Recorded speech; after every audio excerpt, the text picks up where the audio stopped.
Two gases A and B are filled at the same pressure in separate cylinder with movable piston of radius RA and RB respectively.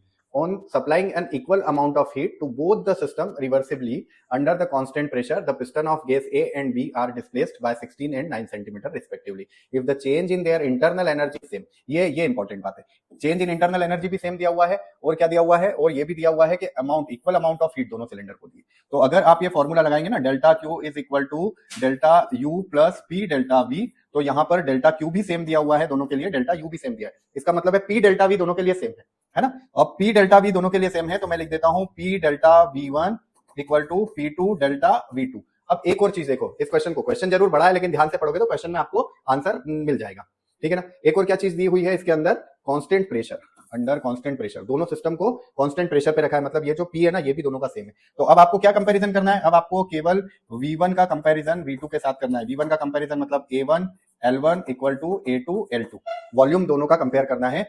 Volume कितना, pi R1 square L1 equal to pi R2 square L2, ठीक है। पाई से pi cut हो गया और हमें क्या ratio निकालना है, R1 बाय R2 का रेशो निकालना है। तो ये R1 बाय R2 का whole square is equal to L2 upon L1, मतलब L2 बाय L1 का स्क्वायर रूट निकालोगे तो R1 बाय R2 का रेशो आ जाएगा। अब L2 बाय L1 देख लो कितना है, L2 बाय L1 है 9 बाय 16, तो ये आपका 9 बाय 16 का स्क्वायर रूट निकालो, ये कितना आ जाएगा, R1 by R2 is equal to 3 by 4, मतलब ये आपका डी वाला ऑप्शन करेक्ट हो जाएगा, ठीक है।